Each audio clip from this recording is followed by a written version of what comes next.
Shalom, salam sejahtera bagi kita semua. Perkenalkan, nama saya Jimmy David Lumentut. Saya mengajar di SMA Negeri 7 Manado, Jalan Tol Supit nomor 25, Kenyabanan Wenang, Kota Manado. Saya mahasiswa PPG kategori 1, angkatan 2 di LPTK Universitas Negeri Manado. Saat ini saya mempersembahkan video praktik mengajar saya di kelas 11F mata pelajaran ekonomi dengan judul meningkatkan motivasi belajar siswa dan dengan model pembelajaran problem based learning pada siswa kelas 11F di SMA Negeri 7 Manado. Praktik mengajar ini saya laksanakan pada tanggal 20 November 2023. Terima kasih dan selamat menyaksikan.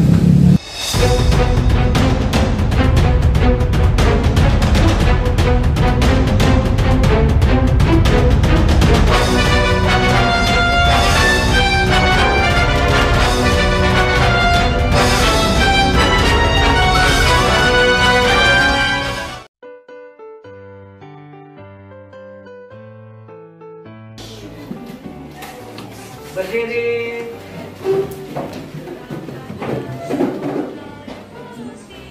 Sebelum kita mengawali kegiatan belajar mengajar hari ini, mari kita sedang doa, tapi dengan pada kita sedang pimpin doa.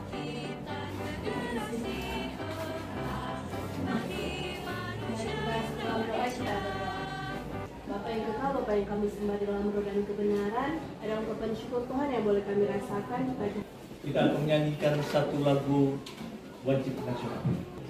Ayo maju, maju, ayo maju, maju, ayo maju, maju. Garuda Pancasila, akulah pendukungmu, patriot proklamasi, sedia berkorban untukmu.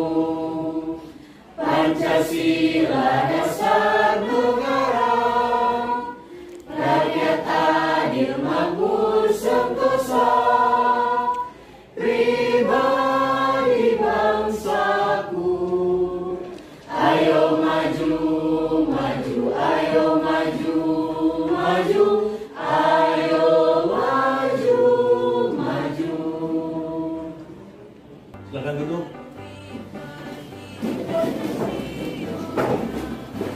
Baik, apa kabar hari ini? Luar biasa. Sekali lagi, apa kabar hari ini?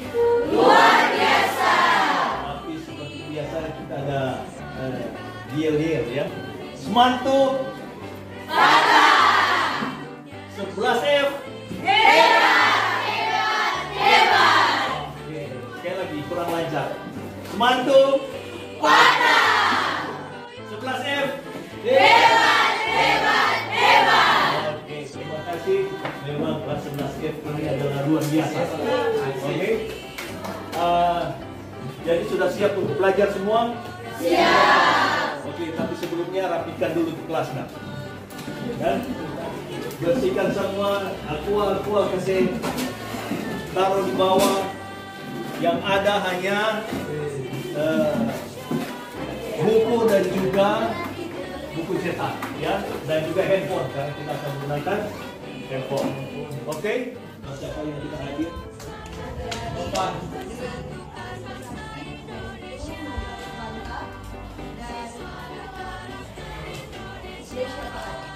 Margaret dan Nasya. Oke, kalau sudah, berarti karena sudah siap untuk belajar, materi kita sebelumnya apa? Minggu lalu tentang apa? Ada yang masih ingat? Ketenaga kerja. Apa yang ada yang masih kalian ingat tentang materi ketenaga kerja? Tenaga kerja itu seperti apa? Jadi batas mana usia kerja? Umur berapa batas minimumnya? Berapa tahun? 15 tahun ya. Jadi ada batas usia minimum untuk dikatakan sebagai tenaga kerja, yaitu 15 tahun. Nah, setelah 15 tahun sudah disebut angkatan kerja. Sudah. Nah, sekarang kita akan bahas tentang sistem upah. Nah, kenapa kita harus mempelajari sistem upah? Kalian adalah kelas 11 yang dimana sudah mau masuk kelas 12. Jadi sedikit lagi ke SMA kalian akan tinggalkan, ya kan? Nah, akan bisa ada yang masuk ke perguruan tinggi, tapi ada yang langsung kerja, mencari pekerjaan, ya, harus mencari pekerjaan. Nah, tujuan pembelajaran kita mempelajari sistem upah ini agar kalian mengetahui, punya dasar apa yang dimaksud dengan upah dan dasarnya apa. Ada upah minimum, bagaimana itu upah minimum? Kita akan belajar saat ini. Jadi tujuannya adalah agar supaya kalian tahu, oh kalau saya hanya tamat SMA, dasar gaji saya berapa? Ya kan? Saya sebagai non-skill employee,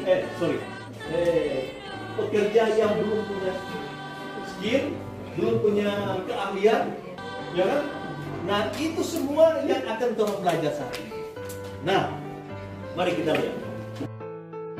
Upah adalah suatu bentuk imbalan yang diterima dan dinyatakan dalam bentuk uang sebagai imbalan dari perusahaan atau pemberi kerja kepada pekerja atau buruh. Ini, upah menurut waktu, yaitu besarnya upah yang didasarkan pada lama bekerja seseorang. Jadi kalau dia selama bekerja, kenapa dia gaji akan lebih besar kalau sudah lama bekerja? Karena apa? Banyak pengalaman. Yang kedua adalah prestasi. Nah ini dia, yaitu besarnya upah yang didasarkan pada hasil-hasil prestasi kerja, yakni jumlah barang yang dihasilkan atau barang yang berhasil dijual oleh seseorang. Ini kalau marketing, ya kalau marketing ya prestasi. Jadi kalau dia banyak menjual barang, ya sales, jadi sales dia, ya jadi sales. Kalau dia banyak menjual barang, berarti dia prestasi akan naik. Kalau dia prestasi naik, berarti mengikuti apa? Upah. Di situ upah indeks, yaitu besarnya upah berdasarkan perubahan harga kebutuhan sehari-hari. Misalnya di suatu kota harga barang pokok kebutuhan yang mencakup makanan, Pak. Jadi begini, baca terus. Jadi saya kasih gambarnya seperti ini, indeksnya seperti ini. Kadang-kadang harga di satu tempat atau biasanya yang sering naik kalau di sini adalah bahan pokok. Yang paling sering naik adalah apa? Bukan. Cabai atau rica. Kalau orang Manado bilang rica. Sering apa dia? Fluktuasinya. Ini dia. Sistem upah di Indonesia dikenal beberapa sistem pemberian upah. Jadi ada beberapa sistem. Yang pertama adalah waktu, prestasi, baru indeks, ada skala, ada premi, dan co-partnership. Ya, mari kita lihat satu-satu sebelum kita masuk ke diskusi. Ya, baru skala. Nah, ini dia. Apa itu skala? Yaitu besarnya upah berdasarkan perubahan hasil produksi. Nah ini berkaitan juga dengan ini. Ya. Jika hasil produksi meningkat, upah yang diberi kepada karyawan juga meningkat. Ini utama.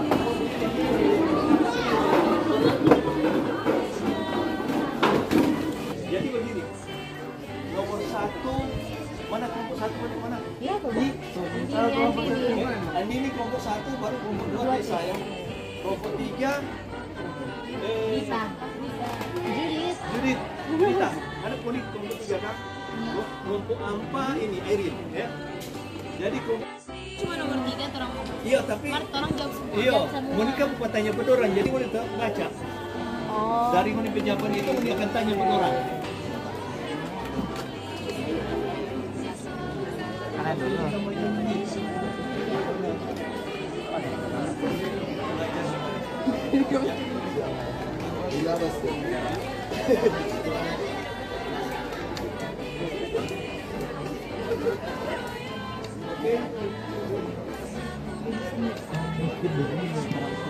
Oke, 3 menit lagi ya. 3 menit lagi diskusi. Dan kalau mau diskusi tinggal berdiri juga.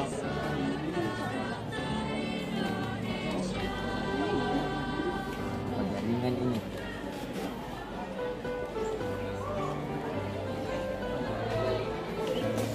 Woi, Meti. Jaringan untuk cacat ini. Oke, 1 menit lagi ya. 1 menit lagi akan diskusi.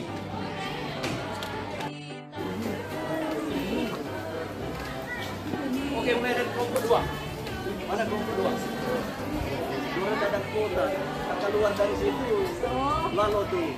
Oke, mulai dari kelompok 2 silakan. Berdiri di tempat baru.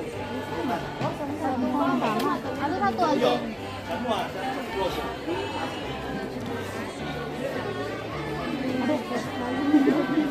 Oke, silakan. Kesempatan yang diberikan, kami sebagai kelompok 2 akan mempresentasikan tentang hasil diskusi kami tentang soal nomor 2, yaitu identifikasi keuntungan yang akan didapat apabila pengangguran turun.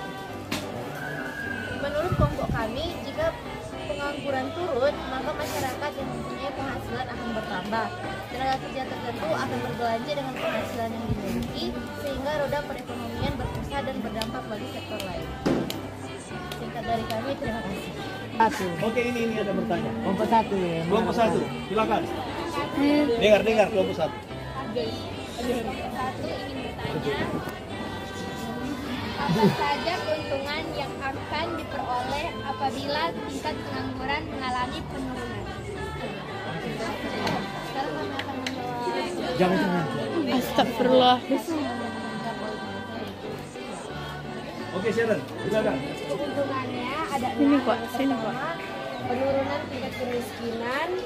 Yang kedua, peningkatan kesejahteraan individu. Yang ketiga, stabilitas sosial dan keseimbangan ketenaga kerjaan. Yang keempat, meningkatnya partisipasi dalam pasar tenaga kerja.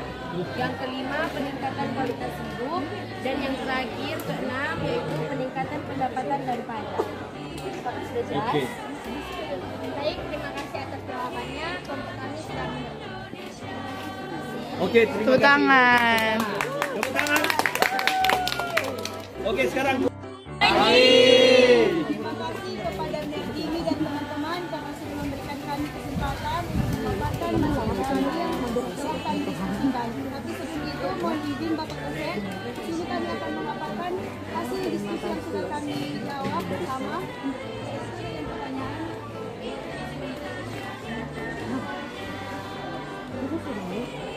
jelaskan mengapa Jelaskan mengapa terkadang pengangguran disebut sumber daya yang sia-sia. Jawabannya karena tenaga kerja merupakan salah satu faktor penting untuk mencapai pembangunan nasional. Maka dari itu pengangguran sangat berpengaruh. Pengangguran merupakan potensi tenaga kerja yang tidak dimanfaatkan secara penuh untuk kontribusi ekonomi dan sosial. Barang atau jasa ini dihasilkan untuk memenuhi kebutuhan masyarakat luas, atau dapat disimpulkan bahwa pengangguran adalah potensi manusia yang tidak dimanfaatkan secara produktif, yakni memiliki beberapa alasan, yaitu 1. Hilangnya produksi, 2. Hilangnya pendapatan, 3. Pemborosan, dan yang terakhir ketidakstabilan ekonomi.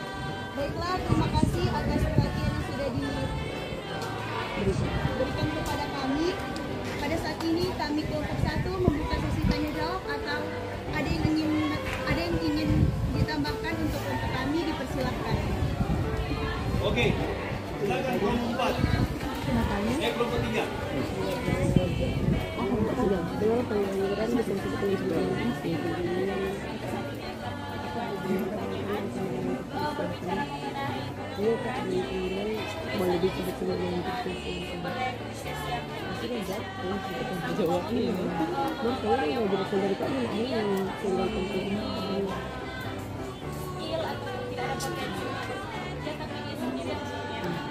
Pertanyaan dari kelompok kami, apa yang akan terjadi jika mencapai angka pengangguran menjadi 7%? Tahu bahwa pengangguran di Indonesia mungkin masih banyak, apalagi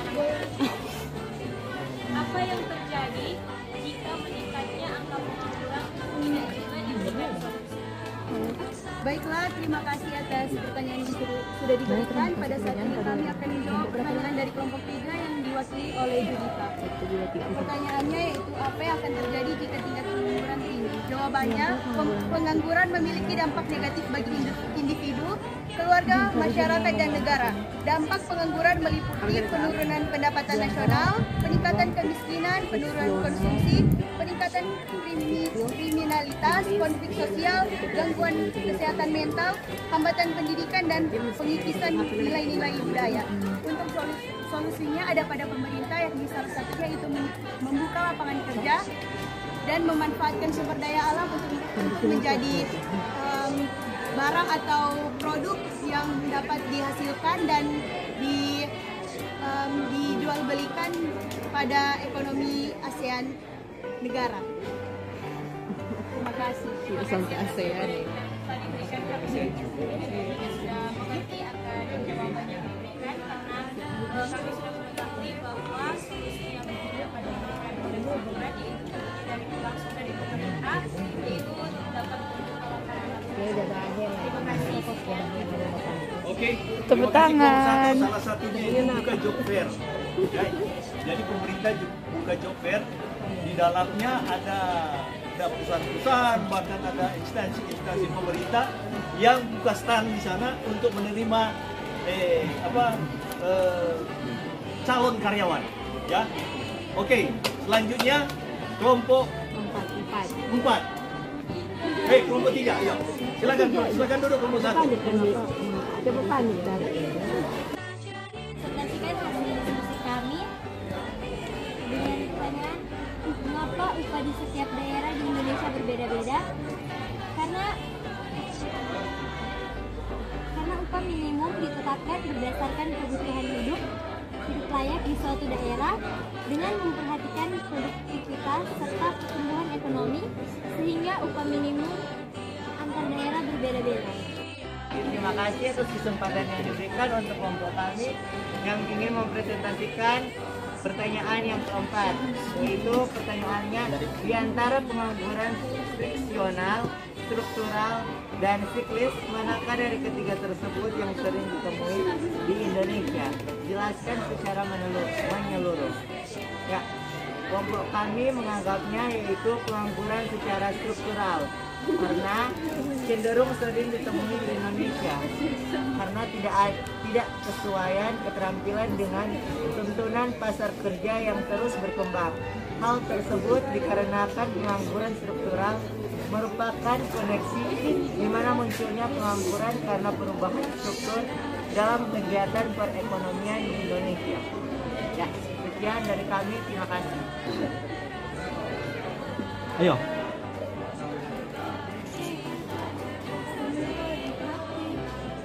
Nah, di samping Yudita mau bacakan DP kesimpulan, jawab ini. Ya, sebagai postes. Wow. Kasih foto teman. Yo, saturan 1. Saturan 1. Ya.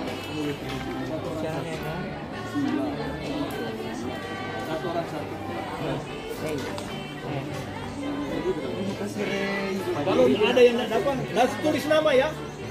Oke, ya minta. Ada yang tidak dapat? Terima kasih. Coba sudah 1 orang 5. Oke.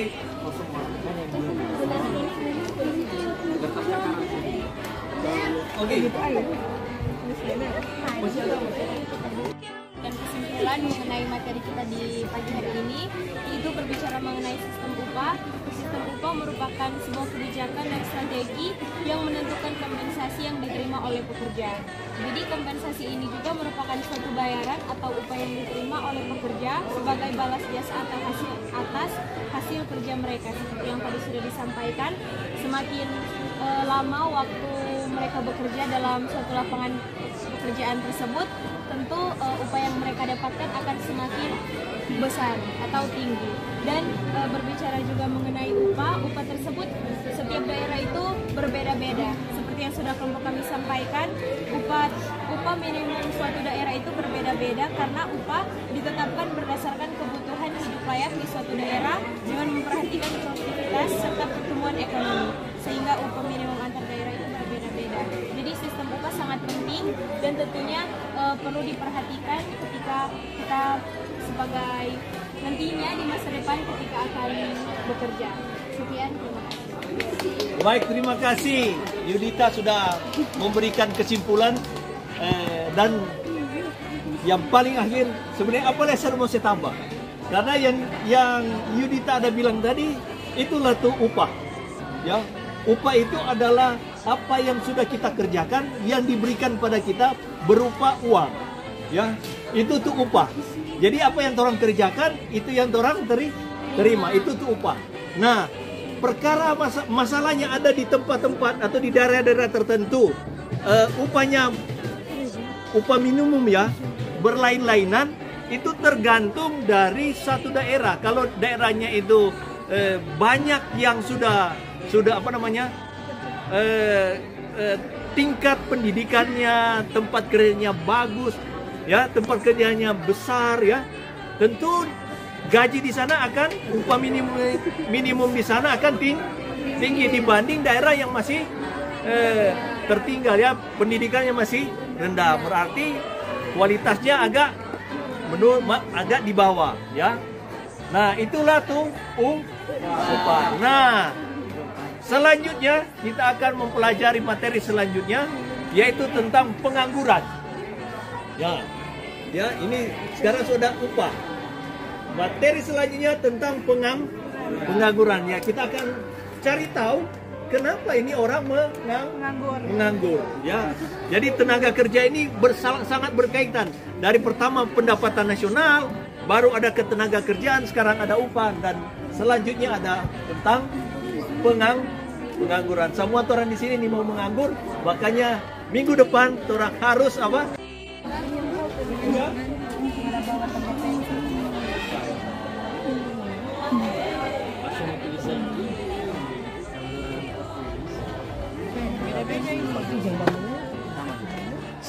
Tidak ada maksud dah bikin sendiri. Mana tuh ada bikin? Bikin sendiri. Itu baru sudah temuan.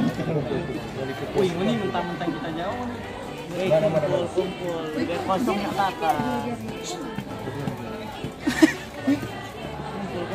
Mana tuh ini kan sudah bikin tadi? Yang itu lembar yang dipresentasikan itu juga kumpul. Iya, itu ada si presentasi. Jangan bisa tanya di sini.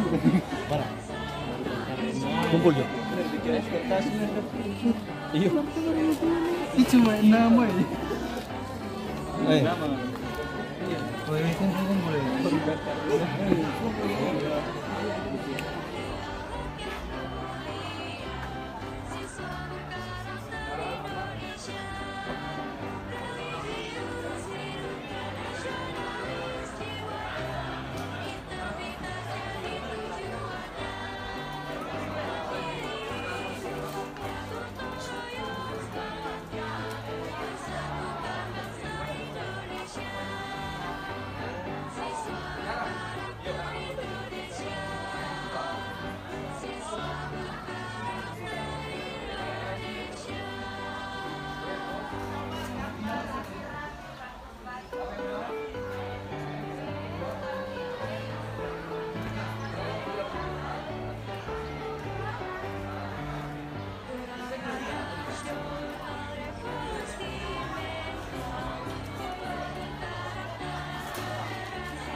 Oke, baik.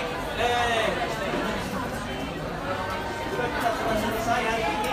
Jangan lupa untuk mempelajari tentang pengangguran. Oke. Dan ketua kelas yang ke-11. Jangan lupa sebentar. Kursi-kursi kelas penelitian ya. Berdiri.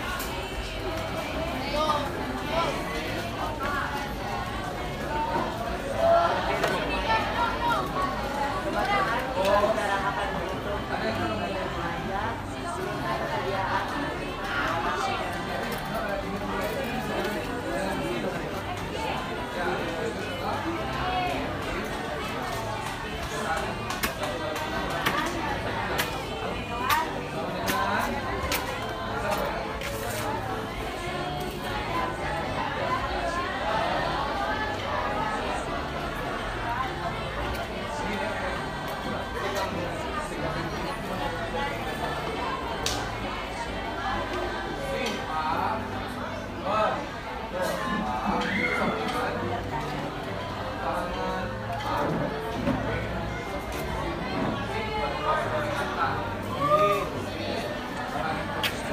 Ucapkan terima kasih.